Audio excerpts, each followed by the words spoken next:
Bonjour à tous, Stories. Aimez et abonnez-vous à notre chaîne pour découvrir d'autres histoires captivantes. Plongeons-nous dans l'histoire. Pascal Williams était assis dans son luxueux Penthouse, contemplant la vue imprenable sur la ville. Les lumières de la nuit illuminaient les rues en contrebas, mais il ne ressentait qu'un vide. Il avait bâti un empire de toutes pièces, transformant son entreprise en un conglomérat multimilliardaire, mais malgré son succès, il était profondément insatisfait. Partout où il allait, les femmes l'entouraient, espérant capter son attention. Elles battaient des cils, riaient à ses blagues et le couvraient de compliments, mais il voyait clair dans leur façade. Ce n'était pas lui qu'ils aimaient. C'était son argent. Cette pensée le rendait malade. Il avait vu trop de mariages s'effondrer lorsque l'argent n'entrait plus en ligne de compte, et il refusait de se laisser piéger par une telle union. Un soir, après avoir assisté à une énième réception mondaine agrémentée de sourires artificiels et de flatteries hypocrites, Pascal se retrouva perdu dans ses pensées. Il voulait une épouse qui l'aimerait, et non sa fortune. Mais comment trouver une telle femme alors que son compte en banque était la seule chose que les gens voyaient? En faisant tourner son verre de whisky, une idée lui traversa l'esprit. Et s'il simulait une maladie, si grave qu'aucune femme ne s'attacherait volontairement à lui à moins de vraiment se soucier de lui? C'était un plan radical, mais il était désespéré. Il prit son téléphone et appela son ami de confiance et médecin personnel, Alex Carter. « Alex, j'ai besoin que tu m'aides pour un truc complètement fou, » dit Pascal, un sourire narquois aux lèvres. Le lendemain matin, Pascal et le docteur Alex étaient assis dans son bureau, esquissant les détails de leur stratagème élaboré. Pascal simulerait une maladie mortelle, quelque chose de si insupportable que seule une femme animée d'un amour sincère pourrait rester. Pour rendre la tromperie plus convaincante, ils s'accordèrent sur le cancer du sang. Mais cela ne suffisait pas. Pascal voulait s'assurer que la femme qui se battait pour sa fortune l'abandonnerait complètement. Ils ont imaginé un sort encore plus cruel, une odeur insupportable et nauséabonde qui rendrait impossible toute approche de lui. « Je vais t'appliquer un produit chimique qui sent la pourriture et la crasse, » a dit Pascal. « Tous ceux qui m'aiment vraiment le supporteront, mais je vous garantis qu'aucun d'eux ne le supportera. » Le docteur Alex rit en voyant l'intelligence du plan. « Ce sera intéressant, » dit-il. « Voyons qui restera quand le milliardaire aura tout perdu, sauf lui-même. » La nouvelle se répandit rapidement que Pascal Williams, le milliardaire que toutes les femmes rêvaient d'épouser, était atteint d'une maladie mortelle. Le docteur Alex, jouant parfaitement son rôle, divulgua l'information lors d'une réunion mondaine, s'assurant ainsi que la nouvelle parvienne aux oreilles de toutes les femmes qui couraient désespérément après Pascal. « C'est un cas rare de cancer du sang, » leur dit-il solennellement. Il ne lui restait peut-être plus beaucoup de temps. Des exclamations de surprise résonnèrent tandis que les femmes serraient leurs sacs de créateurs, leurs yeux errants sous le choc. Certaines murmuraient qu'elles resteraient à ses côtés, affirmant que l'amour était plus important que la richesse. Mais le docteur Alex n'en avait pas fini. Il s'est penché et a porté le coup fatal. La maladie a également affecté son système nerveux, provoquant une odeur nauséabonde. C'est tellement terrible que même se boucher le nez ne fera rien. On a toujours envie de courir. Les réactions furent immédiates. Certaines femmes s'excusèrent, leur expression autrefois triste laissant place à l'inconfort. D'autres feignirent le choc, mais il était clair qu'elles prenaient déjà leur distance avec l'idée d'être liées à un homme mourant et puant. « Êtes-vous sûr qu'il n'y a rien à faire ?» demanda une femme en se mordant la lèvre. Le docteur Alex secoua gravement la tête. « C'est irréversible, » dit-il. Même s'il survit plus longtemps que prévu, son état ne changera jamais. Les murmures s'amplifièrent. Les femmes prestigieuses qui s'étaient autrefois battues pour attirer l'attention de Pascal commencèrent à s'en aller discrètement, trouvant des prétextes pour partir. « Pauvre homme, » murmura l'un d'eux. « Mais je ne peux pas vivre ma vie à côté d'un cadavre. » Ces mots le blessèrent, même si Pascal avait anticipé cette réaction. Caché dans une pièce attenante, il écoutait tout, un sourire narquois se dessinant sur ses lèvres. Son plan fonctionnait. Ce soir-là, Pascal était assis dans son bureau privé, faisant tourner un verre de vin en repensant aux événements de la journée. Il avait toujours soupçonné ces femmes d'en vouloir à sa fortune, mais les entendre le confirmer par leurs propres mots était à la fois exaspérant et satisfaisant. Aucune d'entre elles n'est restée, marmonna-t-il en secouant la tête. Pas même celle qui avait juré de m'aimer pour toujours. Cette pensée aurait dû le déprimer, mais au contraire, il se sentit libéré. Au moins, maintenant, Il connaissait la vérité. Mais alors qu'il s'apprêtait à se coucher, on frappa à sa porte. Sa servante, Doris, entra avec hésitation, le regard noir rempli d'inquiétude. « Monsieur, j'ai entendu parler de votre maladie, » dit-elle doucement. « S'il vous plaît, laissez-moi prendre soin de vous. » Pascal la fixa un instant interloque. Doris travaillait pour lui depuis des années, une présence discrète au sein de son immense foyer. Contrairement aux femmes qui avaient défilé avant lui, elle n'avait jamais recherché son attention. Et maintenant, alors que tout le monde s'était détourné, elle proposait de rester. Pour la première fois depuis des années, Pascal se retrouva sans voix. Pascal observa Doris attentivement, essayant de comprendre pourquoi elle se tenait devant lui, proposant de s'occuper de lui alors que toutes les autres femmes s'étaient enfuies. Elle n'était pas comme les autres, elle ne s'était jamais jetée sur lui ni n'avait tenté de l'impressionner par des flatteries. C'était juste une servante, discrète et travailleuse, toujours occupée à ses affaires. « Tu n'es pas obligé de faire ça, Doris, » dit-il finalement. « Vous avez entendu ce que le docteur Alex a dit. Mon état est insupportable. » Doris hocha la tête, mais il y avait de la détermination dans son regard. « Monsieur, je ne reste pas parce que j'attends quelque chose de vous. Vous êtes mon patron et vous avez été bon avec moi. Il est normal que je prenne soin de vous quand vous en avez le plus besoin. » Pascal plissa les yeux et l'observa attentivement. Il avait déjà vu des gens mentir avec des mots doux, mais quelque chose chez Doris semblait sincère. « Tu te rends compte que ma fortune ne te dit rien ?» demanda-t-il, l'attestant. « J'ai déjà tout donné à une œuvre caritative. Tu n'auras plus rien à hériter à ma mort. » Doris acquiesça simplement de nouveau. « Je ne reste pas pour l'argent, » dit-elle fermement. « Je ne crois simplement pas qu'on doive abandonner quelqu'un malade et sans défense. Si tu me le permets, je prendrai soin de toi jusqu'à la fin. » Pascal resta silencieux un long moment. Personne, pas une seule personne, n'était restée après avoir entendu son état, à part Doris.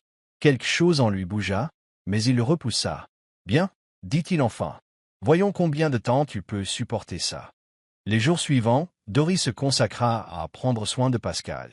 Elle préparait ses repas, veillant à ce qu'il mange bien, et restait assise à ses côtés, même lorsqu'il lui demandait de partir. Le produit chimique qu'il s'appliquait dégageait une odeur insupportable, mais elle ne broncha pas. Tandis que les autres servantes évitaient de s'approcher de lui, Doris restait, l'éventant lorsqu'il feignait de se sentir faible et lui parlant doucement comme s'il était le même homme qu'il avait toujours été. Pascal, l'observant attentivement, n'en revenait pas. Était-il possible qu'elle ne soit pas vraiment intéressée par son argent? Plus il passait de temps avec elle, plus il était intrigué. Il commença à la tester, faisant semblant d'empirer, mais Doris ne broncha pas. La bonté dans son regard était réelle, et pour la première fois, Pascal se demanda si son plan ne l'avait pas mené à quelque chose d'inattendu, de plus profond qu'il ne l'avait jamais imaginé. Pascal décida de pousser Doris plus loin. Il augmenta l'intensité du produit chimique, rendant l'odeur si insupportable que même certains de ses employés démissionnèrent. Il gémissait bruyamment la nuit, feignant une douleur insupportable, attendant le moment où Doris finirait par abandonner et partir. Mais elle ne le fit jamais. Elle nettoya sa chambre, aéra ses draps et apporta même des fleurs pour rafraîchir l'air. Chaque fois que Pascal faisait semblant d'avoir des difficultés, Doris se précipitait à ses côtés sans hésiter. « Pourquoi fais-tu ça ?» demanda-t-il un soir, la frustration perçant dans sa voix. « Pourquoi ne pars-tu pas comme les autres ?» Doris soupira en s'asseyant à côté de lui. « Parce que je crois que lorsqu'on tient à quelqu'un, on ne l'abandonne pas au plus bas, » dit-elle simplement. « Même s'il est difficile, même s'il vous repousse. Ma mère m'a toujours appris que la vraie gentillesse n'attend rien en retour. » Pascal la fixa du regard, ses paroles résonnant dans sa tête. Aucune femme ne lui avait jamais parlé ainsi. Toutes ses relations avaient été transactionnelles, des femmes qui convoitaient sa richesse, son pouvoir, son influence. Mais Doris était différente. Et cette différence le troublait. Au cours des jours suivants, Pascal se sentit attiré par sa présence. Il la regardait fredonner en préparant ses repas, son doux sourire illuminant l'atmosphère morne de sa chambre. Ce n'était pas la femme la plus glamour qu'il ait jamais rencontrée, mais il y avait une beauté dans sa simplicité, dans son cœur sincère. Son regard, empreint de gentillesse plutôt que d'avidité, lui procurait une sensation qu'il n'avait pas ressentie depuis des années. Paix. Mais il restait sceptique. Était-ce une comédie? Était-elle simplement plus douée que les autres pour faire semblant? Il devait en être sûr avant de pouvoir lui faire confiance. Pascal confia au Dr. Alex S.A. Confusion grandissante. Elle est toujours là, Alex. Ça fait des jours, et elle n'a montré aucun signe de départ. Admit-il. Était-elle sincère? Le docteur Alex, amusé par l'ampleur du dérapage, haussa les épaules. Il n'y a qu'un seul moyen de le savoir, continuer à la surveiller. Si elle fait semblant, elle finira par trébucher. Cette nuit-là, Pascal observa Doris attentivement, à la recherche d'un quelconque signe de tromperie. Mais au lieu de comploter dans son dos, elle était assise dans la cuisine, cousant discrètement une déchirure dans une de ses vieilles chemises. Sa chemise. Ce simple geste le frappa d'une manière inattendue. Pourquoi une femme qui n'avait rien à gagner ferait-elle quelque chose d'aussi attentionné? Pour la première fois, Pascal se demanda s'il l'avait sous-estimé. Le lendemain matin, Pascal décida d'engager la conversation avec Doris sur l'amour. « Quel genre d'homme rêves-tu d'épouser » demanda-t-il nonchalamment tandis qu'elle lui servait le petit déjeuner. Doris rit doucement en secouant la tête. « Quelqu'un de gentil. Quelqu'un d'honnête » dit-elle simplement. « Pas forcément riche » demanda Pascal. Doris leva les yeux vers lui, l'air sincère. « L'argent ne fait pas un bon mari. Un bon cœur? Oui. » Pascal sentit quelque chose changer en lui. Se pourrait-il qu'en tentant de dénoncer l'égoïsme des autres, il soit tombé sur quelque chose de réel? Les jours se transformèrent en semaines, et la curiosité de Pascal pour Doris s'intensifia. Il commença à remarquer des détails chez elle, sa façon de toujours sourire en travaillant, sa façon de chanter doucement en se déplaçant dans la maison, sa façon de toujours aider les autres. Elle était différente, et cette différence le fascinait.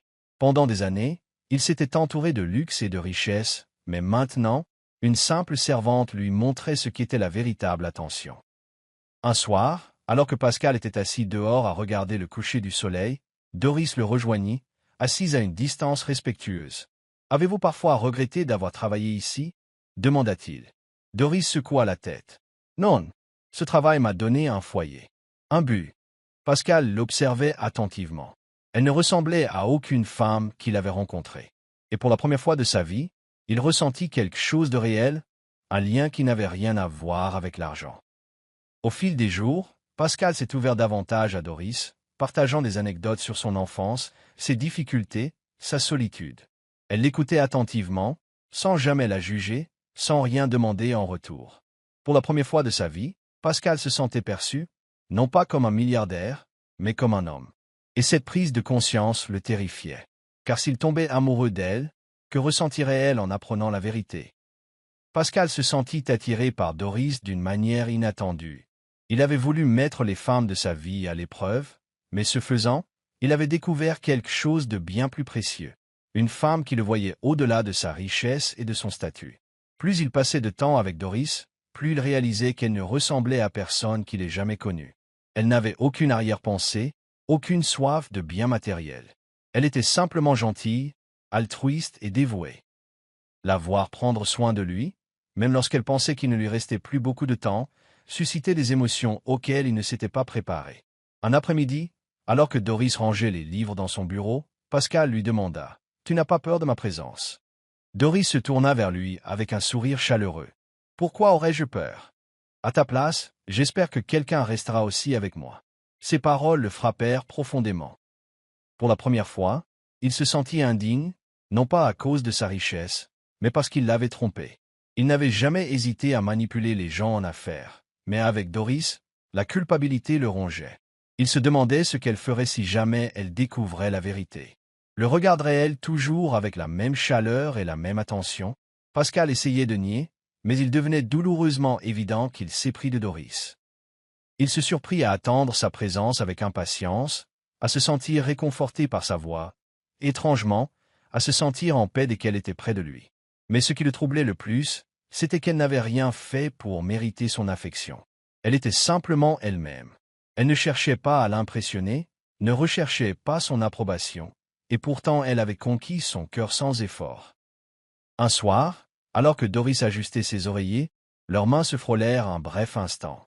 Pascal sentit une étincelle le traverser, une expérience qu'il n'avait jamais ressentie avec aucune des femmes glamour qui s'étaient autrefois disputées son attention. Il la regarda, mais elle se retira rapidement, les joues légèrement roses. « Je suis désolé » dit-elle en reculant. Je ne voulais pas exagérer. Pascal aurait voulu lui dire qu'il n'y avait pas de quoi s'excuser, mais il se retint.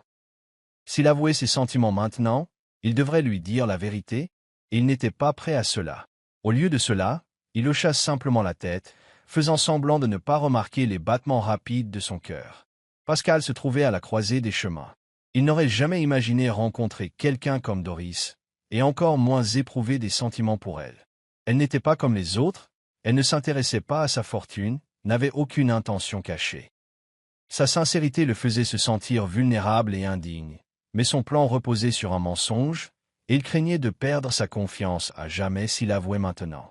Doris, quant à elle, ignorait la tempête qui grondait dans l'esprit de Pascal. Elle continuait à prendre soin de lui comme s'il était vraiment malade, sans jamais se plaindre, sans jamais hésiter dans sa gentillesse. Un soir, alors qu'elle lui apportait une tasse de thé chaud, Pascal parla enfin. « Doris, si tu savais que quelqu'un t'a menti pour une bonne raison, lui pardonnerais-tu » Doris le regarda pensivement. « Je crois que l'honnêteté est importante, mais je crois aussi que les gens font des erreurs. Si leurs intentions n'étaient pas de nuire, je pourrais leur pardonner. » La poitrine de Pascal se serra. Il voulait croire que ses paroles s'appliquaient à lui, mais il n'en était pas sûr. Pouvait-elle vraiment lui pardonner d'avoir menti sur un sujet aussi grave? Il n'était pas encore prêt à le découvrir. Plus Pascal observait Doris, plus il était certain qu'elle était la femme qu'il désirait.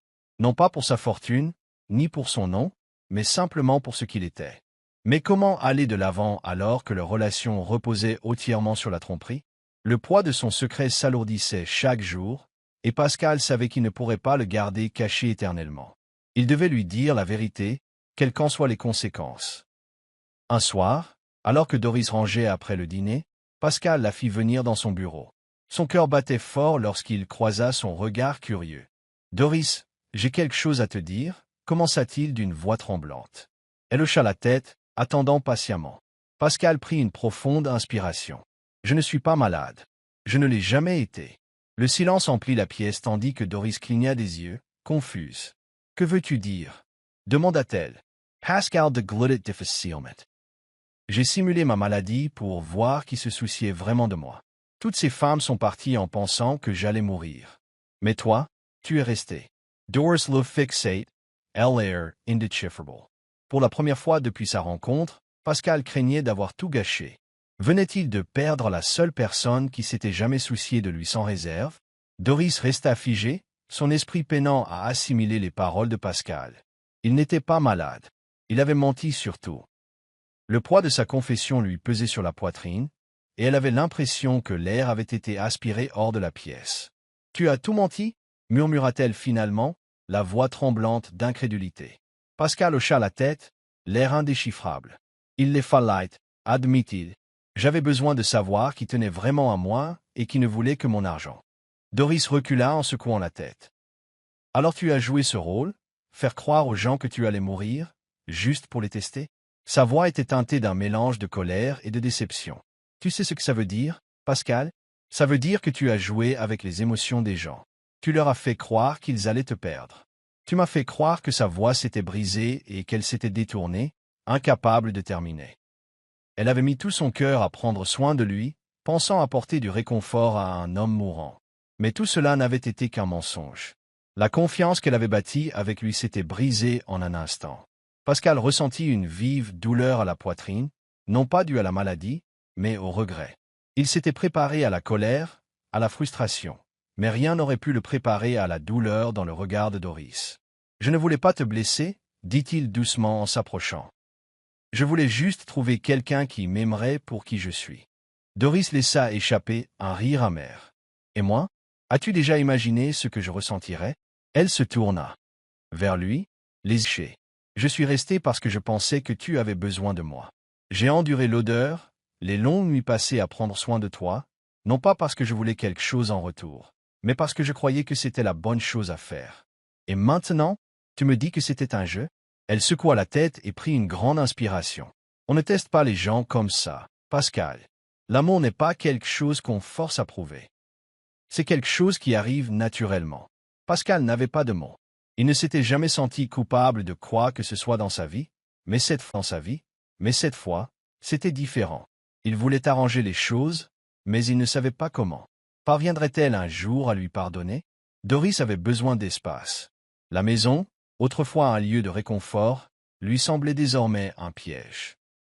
Elle ne pouvait pas rester, pas quand chaque recoin lui rappelait le mensonge auquel elle avait participé sans le savoir. « Je ne peux pas faire ça, Pascal, dit-elle d'une voix ferme. Je dois partir. Le cœur de Pascal se serra. Doris, s'il te plaît, non, l'interrompit-elle. Je ne peux pas être là, pas maintenant. Elle se détourna et se dirigea vers sa chambre pour rassembler ses affaires. Le poids de ses émotions pesait sur elle tandis qu'elle rangeait ses quelques affaires. Lorsqu'elle a commencé à travailler pour Pascal, elle n'aurait jamais imaginé qu'elle s'attacherait autant à lui. Et elle n'aurait certainement jamais imaginé qu'elle partirait dans de telles circonstances. Alors qu'elle le dépassait pour se diriger vers la porte, Pascal lui tendit la main et lui saisit doucement le poignet. « Doris, je ne veux pas que tu partes, » admit-il. Sa voix était emplie d'une émotion qu'elle n'avait jamais entendue auparavant, le désespoir. Mais elle ne pouvait pas rester, pas après tout ce qui s'était passé. « J'ai besoin de temps, Pascal, dit-elle en s'écartant. Et sur ce, elle sortit du manoir, laissant Pascal seul avec ses regrets. Pascal n'avait jamais imaginé que le silence puisse être aussi bruyant.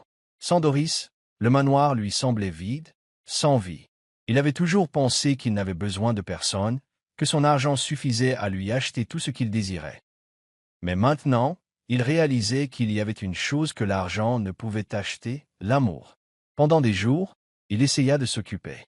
Il assista à des réunions, conclut des affaires et organisa des dîners d'affaires, mais rien ne lui parut pareil. Son esprit revenait sans cesse à Doris, à son rire, à sa gentillesse, au regard qu'elle avait porté sur lui lorsqu'elle le croyait encore mourant. Il avait cru son plan infaillible, mais il voyait désormais la vérité. Il avait blessé la seule personne qui se soit jamais souciée de lui au-delà de sa fortune. Il se retrouva à errer dans les appartements où Doris avait séjourné, caressant du doigt les meubles qu'elle avait laissés intacts. Elle lui manquait, et cela l'effrayait. Il ne s'était jamais autorisé à avoir besoin de quelqu'un auparavant, mais maintenant, il comprenait qu'il ne pouvait ignorer ce que son cœur lui disait. Il devait arranger les choses. Mais comment? Pascal n'avait jamais couru après personne auparavant. Mais pour Doris, il était prêt à tout. Il chargea son assistante de découvrir où elle logeait, mais ce ne fut pas facile. Doris avait disparu sans laisser de traces, ne lui laissant aucun moyen de la contacter. La frustration le brûlait. Il avait passé des années à bâtir son empire, à résoudre des problèmes commerciaux insurmontables, mais il ne parvenait pas à trouver la femme qui comptait le plus pour lui. Désespéré, il décida de se rendre au seul endroit auquel il pouvait penser, la maison de son enfance. Après un long trajet en voiture jusqu'aux abords de la ville, il se retrouva devant une petite maison modeste. Il frappa à la porte, le cœur battant. Le jeune frère de Doris répondit, les yeux écarquillés de stupeur. « Monsieur Pascal » demanda-t-il, visiblement surpris. Pascal ravala sa fierté. « Doris est-elle là ?» Le garçon hésita avant de secouer la tête. « Elle n'est pas là. Elle n'est pas rentrée. » La panique est sempre de Pascal. Si elle n'était pas là, où pouvait-elle bien être? Vaincu, Pascal était assis dans sa voiture, l'esprit en ébullition. Il ne pouvait pas abandonner. Il devait la retrouver. Alors qu'il s'apprêtait à démarrer, une voix familière l'appela, cherchant quelqu'un. Il se retourna et vit le docteur Alex adossé à sa voiture, les bras croisés. Pascal poussa un soupir. « Alex, j'ai besoin de ton aide. » Le docteur haussa un sourcil. « Alors maintenant, tu as besoin d'aide? Je ne pensais pas que tu courais après une femme. » Pascal ignora les taquineries. « Tu sais où elle est? » Alex l'observa un instant, avant d'y acquiescer. « Je pourrais. » Les yeux de Pascal s'illuminèrent d'espoir. « S'il te plaît, conduis-moi à elle. » Alex poussa un soupir. « Tu lui as vraiment fait mal, Pascal. Si tu ne veux pas arranger les choses, ne lui fais pas perdre son temps. » Pascal soutint son regard avec détermination. « Je n'ai jamais été aussi sérieux dans quoi que ce soit de ma vie. » Alex conduisit Pascal dans un quartier calme, où Doris séjournait chez un vieil ami. Le cœur de Pascal battait fort en approchant de la petite maison. Il hésita avant de frapper. Lorsque la porte s'ouvrit, les yeux de Doris s'écarquillèrent de surprise. Pascal, il avait le souffle coupé. Elle avait l'air différente, fatiguée, mais toujours aussi époustouflante. « Il fallait que je te retrouve. » dit-il d'une voix à peine plus forte qu'un murmure. Il faut que je te parle. Doris hésita avant de sortir. Pourquoi es-tu ici? Demanda-t-elle. Pascal prit une grande inspiration. Parce que j'étais idiot. J'avais tort, Doris. Je pensais devoir tester les gens pour trouver l'amour, mais en vérité, je n'avais pas besoin de test. J'avais juste besoin de toi. Doris détourna le regard, tiraillée. Tu m'as fait mal, Pascal. Je ne sais pas si je peux à nouveau te faire confiance. Pascal hocha la tête.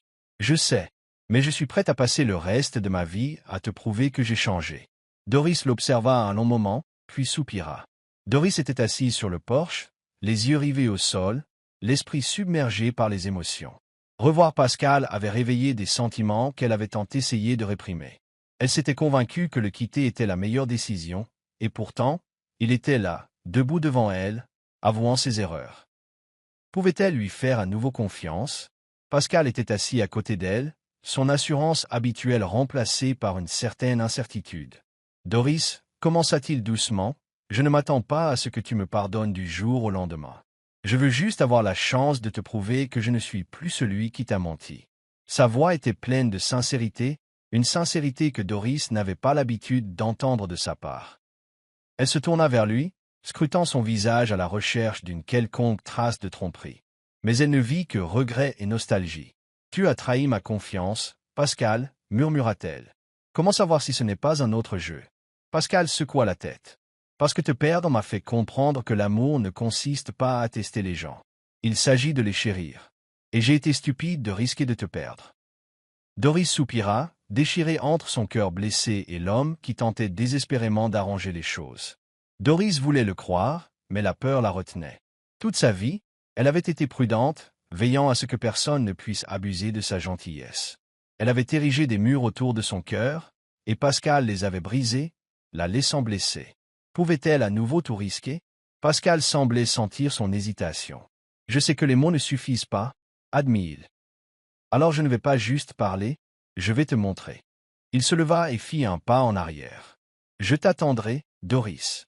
Peu importe le temps que ça prendra. » Doris le regarda s'éloigner, la laissant seule avec ses pensées. Elle s'attendait à ce qu'il exige une réponse, qu'il la force à prendre une décision. Mais au lieu de cela, il lui laissait du temps. Et, d'une certaine manière, cela lui faisait encore plus mal au cœur. Cette nuit-là, allongée dans son lit, elle se surprit à repenser à tous les moments qu'ils avaient partagés. La façon dont il avait ri avec elle, la façon dont il l'avait regardée alors qu'il pensait qu'elle ne la regardait pas. Peut-être, pensait-il vraiment ce qu'il disait. Les jours se sont transformés en semaines, et Pascal a tenu parole. Il n'a pas insisté auprès de Doris pour obtenir une réponse, n'a pas tenté de revenir de force dans sa vie. Au lieu de cela, il a fait de petits gestes, lui envoyant de la nourriture, s'assurant qu'elle avait tout ce dont elle avait besoin. Il ne lui avait jamais demandé de revenir, mais ses actes étaient plus éloquents que ses paroles. Doris se sentit s'adoucir, mais la peur persistait dans son cœur. Un soir, elle se retrouva devant son manoir, contemplant l'endroit qu'elle avait autrefois appelé son foyer. Prenant une profonde inspiration, elle franchit le portail et frappa à la porte. Lorsque Pascal ouvrit, ses yeux s'écarquillèrent de surprise. « Doris » murmura-t-il, comme s'il craignait qu'elle ne disparaisse. Elle le regarda, le cœur battant. « Je ne sais pas si je suis prête à te faire entièrement confiance, » admit-elle, « mais je crois que je suis prête à essayer. » Le visage de Pascal s'éclaira d'un sourire soulagé. « C'est tout ce que je pouvais demander. » Et en entrant dans la maison, Doris réalisa que peut-être, juste peut-être, certains risques valaient la peine d'être pris. Doris se tenait dans le grand salon de Pascal, les souvenirs lui revenant. Elle avait passé des mois ici comme domestique, s'occupant de ses moindres besoins sans se plaindre. Désormais, elle n'était plus une domestique, mais une femme essayant de reconstruire la confiance d'un homme qui l'avait autrefois trompée. Pascal, sentant son hésitation, recula d'un pas, lui laissant de l'espace. « Tu n'as pas à te précipiter, » lui assura-t-il. « Je veux juste que tu sois à l'aise. » Doris hocha la tête, reconnaissante de sa patience. Au cours des jours suivants, ils passèrent du temps ensemble, non pas comme employeur et employé, mais comme deux personnes cherchant à se comprendre. Pascal s'efforça de lui révéler sa vraie nature, l'homme derrière la richesse, celui qui avait autrefois craint d'être aimé pour ce qu'il était. Doris, à son tour, s'autorisa peu à peu à baisser les bras. Ils dînèrent ensemble, rirent de vieux souvenirs et évoquèrent leur passé. Pascal lui confia ses peurs les plus profondes, son combat contre la solitude malgré sa richesse. Doris l'écouta, le cœur attendri. Peut-être, n'était-il pas le milliardaire manipulateur qu'elle avait imaginé. Pascal voulait prouver à Doris qu'il était un homme différent. Il décida de faire quelque chose qu'il n'avait jamais fait auparavant, vivre une vie simple pendant un temps. Un matin, il s'est réveillé et a tendu son téléphone à son assistante. « Annule tous mes rendez-vous de la semaine prochaine », lui a-t-il ordonné. « Je veux passer du temps avec Doris, loin de tout ça. » Son assistante fut stupéfaite, mais obéit. Pascal emmena Doris dans une petite maison de campagne, un endroit où il n'y avait ni voiture de luxe, ni majordome, juste deux. Doris fut surprise, mais apprécia le geste. Elle regarda Pascal s'efforcer de préparer un repas simple, brûlant les œufs au passage. Elle rit, le premier vrai rire qu'elle partageait avec lui depuis longtemps. « Alors, le grand Pascal ne sait pas cuisiner ?» la taquina-t-elle. Pascal eut un sourire narquois. « Je n'en avais jamais eu besoin, mais pour toi, je suis prêt à apprendre. » Au fil des jours, Doris découvrait en lui une autre facette, un homme prêt à changer, prêt à s'investir dans leur relation. Et chaque jour qui passait, elle retomba amoureuse de lui. Malgré le lien grandissant qui les unissait, Doris se retenait. Elle avait peur de lui donner tout son cœur, de se sentir à nouveau blessée. Un soir, alors qu'ils étaient assis au bord d'un lac à regarder le coucher du soleil, Pascal se tourna vers elle. « Doris, doutes-tu encore de mon amour pour toi ?» demanda-t-il doucement. Doris hésita, puis soupira. « Ce n'est pas un doute, Pascal. C'est de la peur. La peur que ce ne soit qu'une nouvelle phase pour toi. Qu'un jour, tu te réveilleras et décideras que tu ne veux plus de ça. » Pascal lui prit la main. « Je comprends pourquoi tu ressens ça, mais je te jure que ce n'est pas une phase. Je t'aime et je ferai tout pour te le prouver. » Doris le regarda dans les yeux, cherchant la moindre trace d'insincérité. Mais elle ne vit que de l'honnêteté. Pour la première fois, elle s'autorisa à croire que peut-être, juste peut-être, l'amour de Pascal pour elle était réel. Pascal savait que les actes étaient plus éloquents que les mots. Il voulait montrer à Doris qu'il était sérieux avec elle. Il prépara donc une surprise qui allait changer leur vie à jamais. Un soir, il invita Doris à dîner dans un restaurant tranquille. L'ambiance était chaleureuse, intime et parfaite. Après leur repas, Pascal se leva et prit la main de Doris. « J'ai quelque chose à te dire » commença-t-il d'une voix pleine d'émotion. « J'ai été stupide de te tromper, mais te rencontrer a été la meilleure chose qui me soit arrivée. Tu m'as vu quand personne d'autre ne l'a fait, tu as pris soin de moi quand tout le monde s'est enfui. Tu m'as appris ce que signifie vraiment l'amour. » Le cœur de Doris battait fort lorsque Pascal s'est mis à genoux et a sorti une bague. « Doris, veux-tu m'épouser » demanda-t-il, les yeux remplis d'espoir. Les larmes lui montèrent aux yeux lorsqu'elle réalisa combien il l'aimait sincèrement. D'une voix tremblante, elle murmura « oui ». Pascal glissa la bague à son doigt et la serra fort dans ses bras, lui promettant de l'aimer pour toujours. La nouvelle des fiançailles de Pascal se répandit comme une traînée de poudre. Les mêmes femmes qui l'avaient abandonné lorsqu'elles le croyaient malade cherchaient maintenant à se lier d'amitié avec Doris, espérant gagner sa faveur. Doris, cependant, découvrit leur faux-semblant et garda ses distances. Elle se concentra sur l'organisation de son mariage, déterminée à en faire un jour inoubliable. Pascal, quant à lui, était plus excité que jamais. Il voulait offrir à Doris le meilleur, mais elle le surprit en lui demandant un mariage simple. « Je n'ai pas besoin d'extravagance, Pascal, » lui dit-elle. « J'ai juste besoin de toi. » Ces paroles le touchèrent au cœur, lui rappelant pourquoi il était tombé amoureux d'elle. Au fil des jours, l'amour de Pascal pour Doris ne fit que grandir. Il la regarda avec admiration gérer tout avec grâce, sans jamais se laisser influencer par son nouveau statut. Elle était restée la même femme au grand cœur qui avait été sa servante, et il savait sans l'ombre d'un doute qu'il avait fait le bon choix. Le jour du mariage arriva, et l'émotion était à son comble. Pascal se tenait devant l'autel, vêtu d'un élégant costume, attendant Doris. Lorsqu'elle s'avança enfin vers l'autel, il sentit son souffle lui couper. Elle était éblouissante, sa beauté rayonnant à chacun de ses pas. Le cœur de Doris battait fort lorsqu'elle croisa le regard de Pascal. Autrefois simple servante, elle n'aurait jamais imaginé épouser un milliardaire. Mais l'amour l'avait trouvée de la manière la plus inattendue qui soit.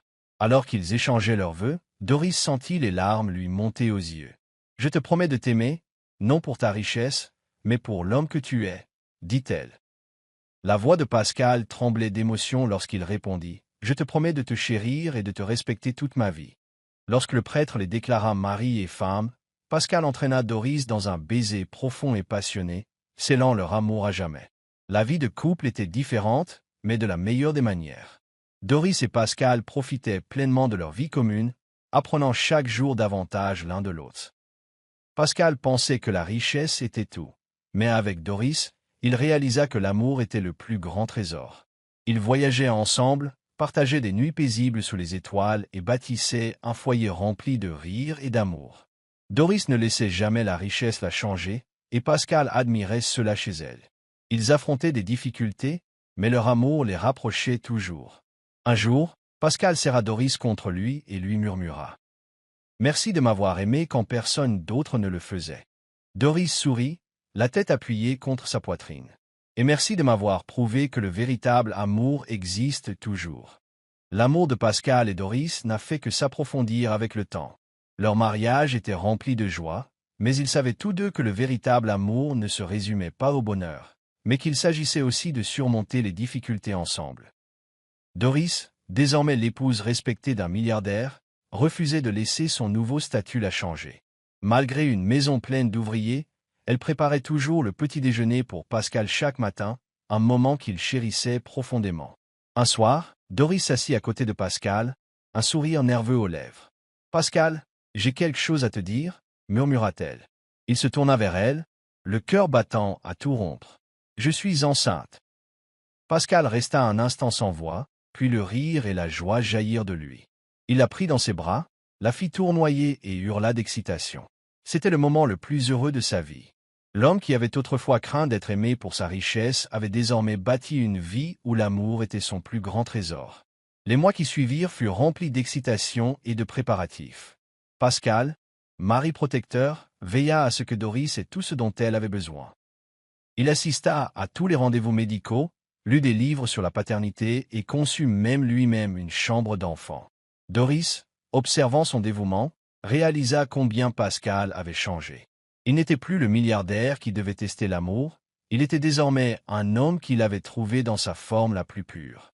Lorsque leur petite fille naquit enfin, Pascal la serra dans ses bras, les larmes aux yeux. « Elle est parfaite » murmura-t-il en regardant Doris avec tant d'amour que son cœur fondit.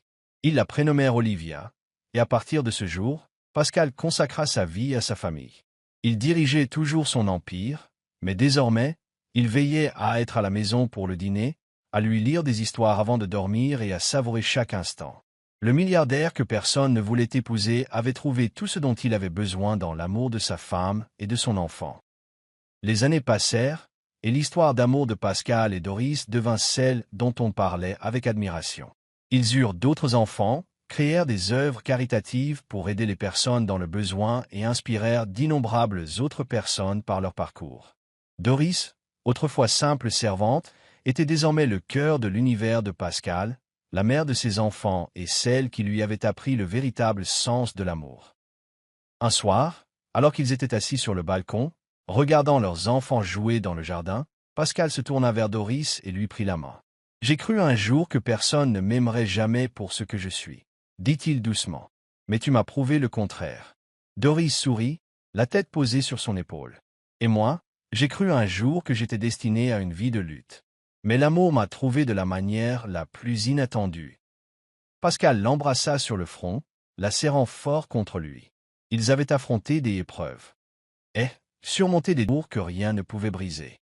Et au fil des ans, ils restèrent aussi amoureux qu'au premier jour où ils s'étaient dit « oui ». Leur histoire n'était pas seulement une histoire de richesse, c'était une histoire d'amour, de confiance et de dévouement qui dure toute une vie.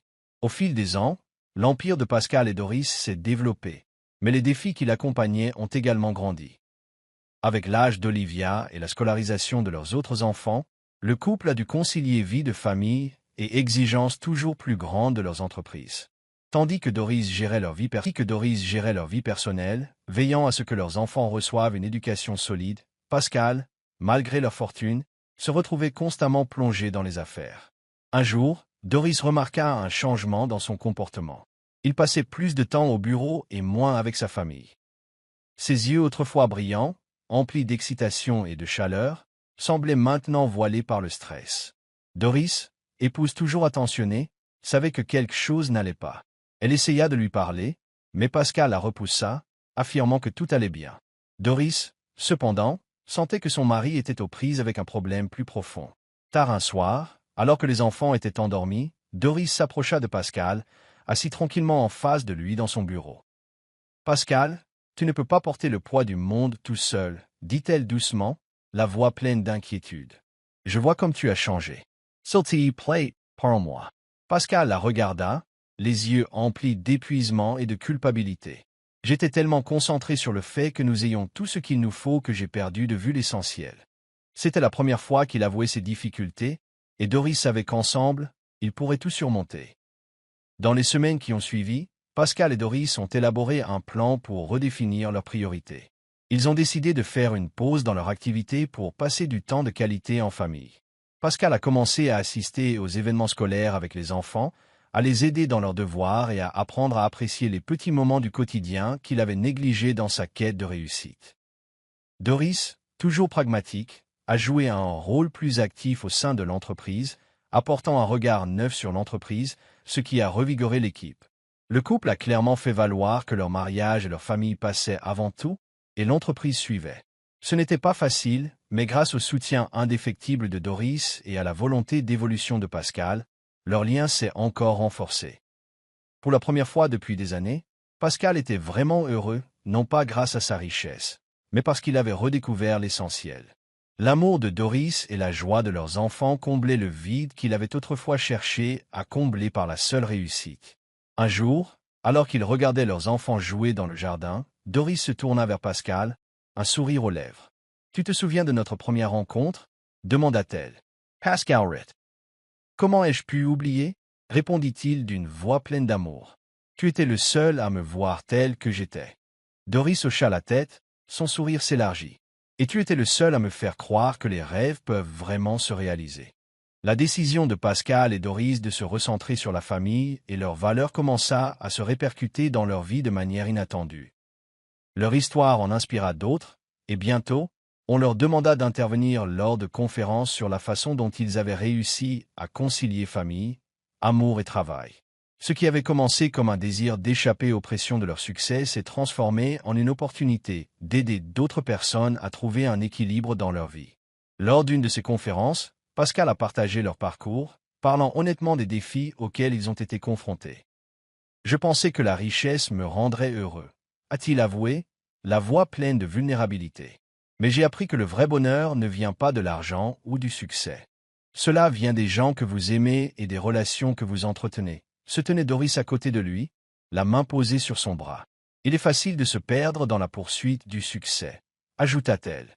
« Mais c'est l'amour que nous avons les uns pour les autres qui nous a permis de traverser les moments les plus difficiles. » Leur message a profondément résonné auprès du public. Ceux qui admiraient autrefois leur richesse les admiraient désormais pour la façon dont ils avaient surmonté les difficultés de la vie. Ils n'étaient plus seulement un couple fortuné. Ils étaient des modèles pour une vie fondée sur l'amour, l'intégrité et le respect mutuel. À mesure que leur influence grandissait, Pascal et Doris décidèrent de s'investir concrètement. Ils créèrent une fondation dédiée à l'éducation et aux soins de santé des enfants défavorisés, un sujet qui leur tenait à cœur depuis le début de leur relation. Grâce à leur fortune, ils pouvaient désormais offrir des perspectives aux enfants nés dans des circonstances similaires à celles de Doris. Doris s'est investie davantage au sein de la fondation, visitant écoles, hôpitaux et orphelinats pour constater l'impact de leur travail. Pascal, bien que toujours impliqué dans l'entreprise, a veillé à consacrer davantage de temps à des actions philanthropiques. Ensemble, ils se sont donnés pour mission de veiller à ce que leurs enfants grandissent en comprenant l'importance de donner en retour et de vivre avec un sens. Un jour, alors qu'ils visitaient une école qu'ils avaient financée, un jeune garçon s'approcha de Doris, les larmes aux yeux. « Merci, dit-il, de m'avoir donné la chance d'aller à l'école. Je ne pensais pas que j'apprendrais un jour. » Doris s'agenouilla, le cœur gonflé de fierté. « De rien, mais n'oubliez pas, c'est à vous de créer l'avenir. Ne cessez jamais de rêver. » En se levant, Pascal posa sa main sur son épaule, souriant à l'impact incroyable qu'ils avaient eu. Les années passèrent, et les enfants de Pascal et Doris devinrent de jeunes adultes forts et compatissants. Olivia, désormais adolescente, avait développé une passion pour les affaires, mais elle était tout aussi engagée dans des œuvres caritatives, inspirée par l'exemple de ses parents. Leurs plus jeunes enfants ont suivi des parcours similaires, chacun désireux de laisser son empreinte sur le monde. Pascal et Doris avaient créé non seulement un empire prospère, mais aussi une famille d'acteurs du changement. Mais à mesure que leurs enfants grandissaient, les inévitables défis liés à la parentalité se multipliaient. Olivia, malgré son talent, commençait à lutter contre la pression de devoir respecter l'héritage familial. Elle se demandait si elle pourrait un jour véritablement faire sa propre vie, loin de l'influence de ses parents. Doris, mère toujours bienveillante, avait de longues conversations avec Olivia, lui assurant qu'elle n'avait pas besoin de suivre les traces de qui que ce soit d'autre que les siennes.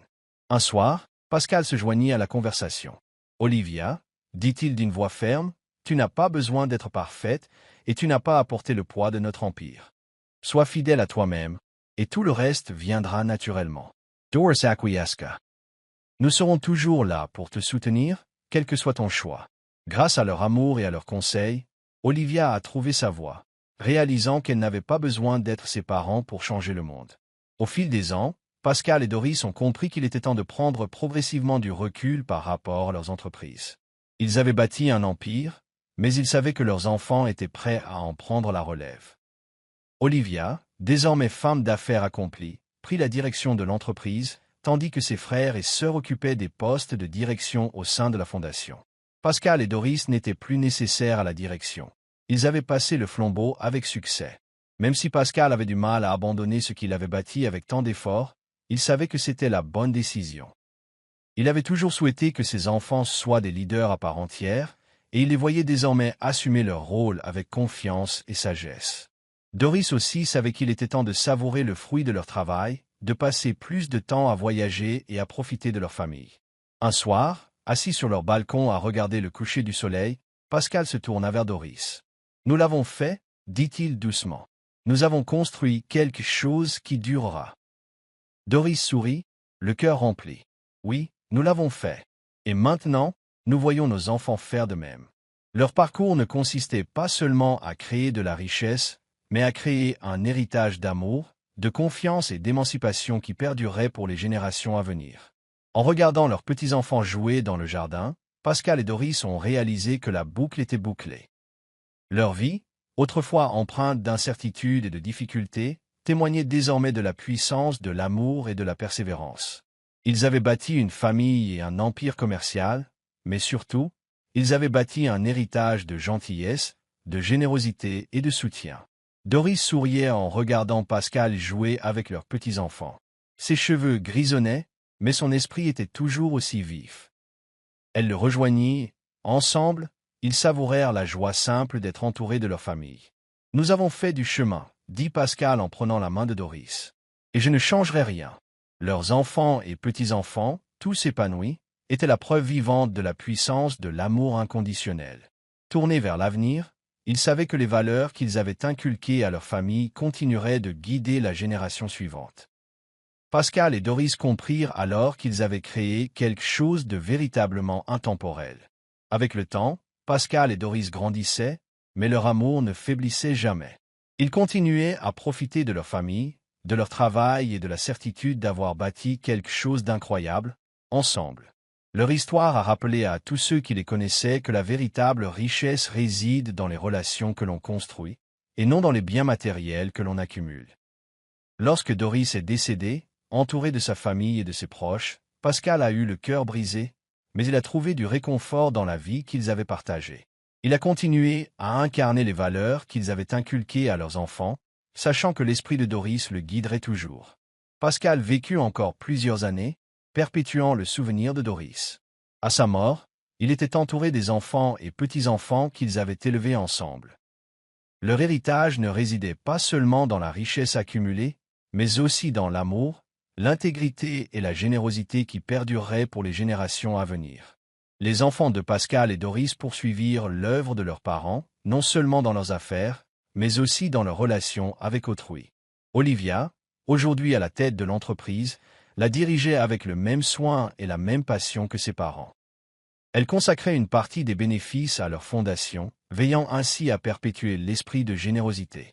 Leurs petits-enfants, inspirés par les valeurs d'amour, de bienveillance et de travail acharné, assumèrent des rôles de direction au sein de l'entreprise familiale et de leurs œuvres caritatives. L'héritage de Pascal et Doris a continué d'inspirer, même si le monde autour d'eux a changé. Leurs vies ont prouvé que la véritable réussite ne se mesure pas seulement à la richesse, mais à l'amour que l'on donne, aux vies que l'on touche et aux valeurs que l'on transmet aux générations suivantes. Même dans la mort, l'amour de Pascal et Doris a perduré.